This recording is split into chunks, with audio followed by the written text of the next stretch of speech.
Hi, this is MXUX. I just wanted to quickly go over. This is the second National Highway Transportation Safety Administration recall for Lordstown. It's made some news. Really, not much to see here. Anyway, I'm just going to go over. This is the official recall notice dated March 3rd. And of course, Lordstown was just in rolling off units slowly at this point, and still are or will. So the number of potentially involved vehicles is 5. So this is a recall. So these would be 5 vehicles in the hands of customers. And so that's a total of 5. And the estimated percentage with the defect is 2% of those. So I don't know, maybe 1 if you round. So this is a very belt and suspenders recall. And let's just go through the details. EV, full-size pickup truck. Here's what the rub is. The electric park brake calipers, EPB, may have been built with washers that have not been properly heat treated by the manufacturer. So, the heat treating hardens these washers. As a result, these washers could wear excessively over time, eventually leading to the EPB to lose effectiveness and clamping force at grade. So this is a overtime problem as they wear.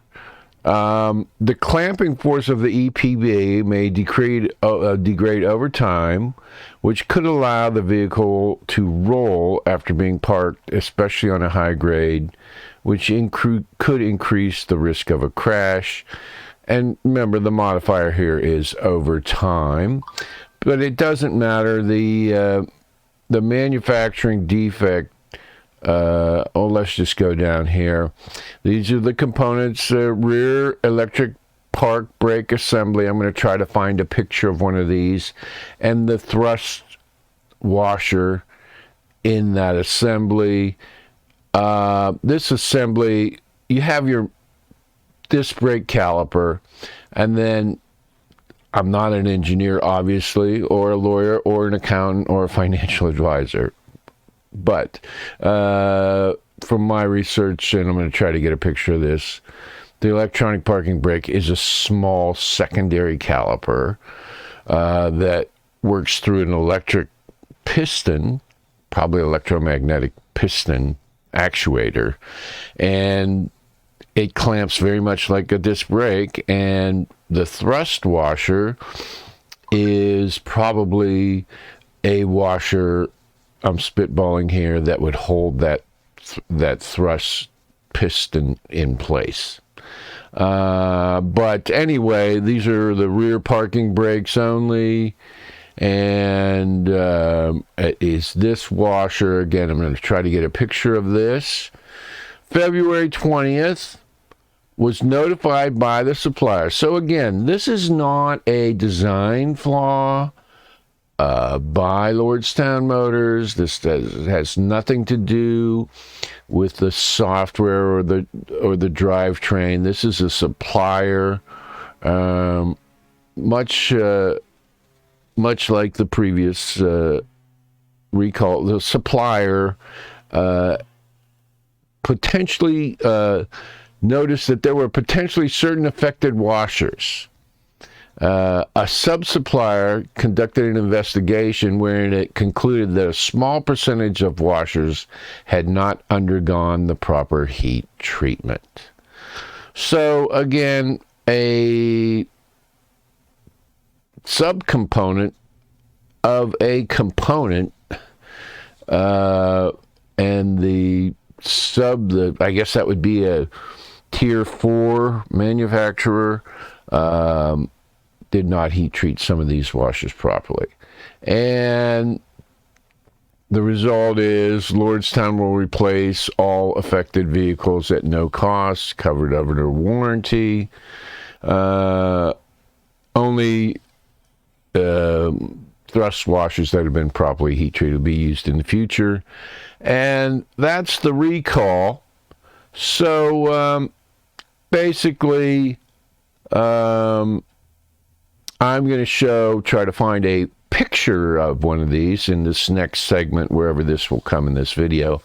But again, not a design problem, does not require any redesign by Lordstown Motors, not a problem with the initial design or specification by Lordstown Motors. This is a supplier issue, and actually a supplier to a supplier issue.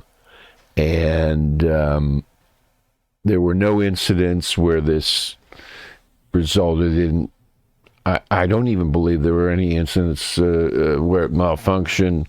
But in any case, the point is, the estimated percentage with defect is 2%. The point is, this has been captured by Lordstown and by the supplier, and the remedy is in place. Again, wear over time. Anyway, the point is, I'm going to compare and contrast this to the Ford recall that's underway. But that is the hard facts on the second recall, which actually sounds, a lot worse than it is. In my opinion, you don't want to have any but when you're as through my research, I found when you're building a new vehicle, it's like debugging a software program. I noticed in my research that at one point, Rivian had to recall every vehicle it had built to that date, which was about 15,000 vehicles, the R1Ts. So to have these recalls is not unusual. I think, in my opinion, not an engineer, it's the severity and the type of recall. And again, that's my take on it. Okay, let's move on to the next section. Okay, this is a picture of the Akebono, the supplier's actual electric brake caliper. I am wondering if this is an all-in-one unit with a parking brake and a regular caliper in it. But this will give you an idea of the unit. Again, you have a primary caliper, and whether Akebono has two separate cylinders, one for the parking brake, one for the regular brakes, or if there's a smaller cylinder that sets the parking brake, this is the component or something similar to this, and an electric actuator in that it's the washer in that. Okay, just an update on the Ford recall, and to compare and contrast the Lordstown recall with the Ford Lightning pickup recall. They've now, in addition to stopping production for over a month now, now they're supposed to resume production today of the Lightning. I'm not sure if they have or not. That was the announcement they had made. They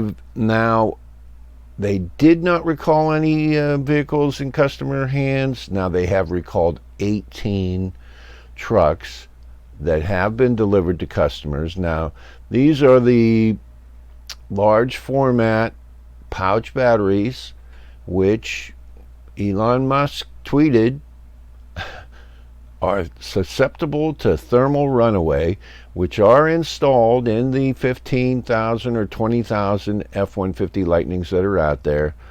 They've decided that 18 face a risk of thermal runaway. I think this is a much bigger problem than Lordstown is facing, and I think that Ford, let's hope that this is the end of this, but I just wanted to give you an idea, put this in context, this recall. Just a bit more information on the F-150. This is the Lightning summary page from Nhtsa, and it shows they've had 9 recalls on this truck so far. There's 141 complaints, which some of them are fairly complex, some drivetrain and so forth complaints regarding this truck. But anyway, 9 recalls so far on the Ford F-150. I do not know if this includes the most recent recall. It may not.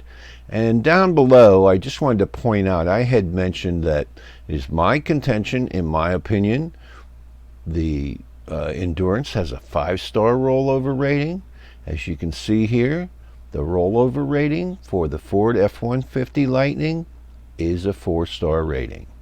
But I think that gives some context to all the recall stuff we're going through here with the Endurance.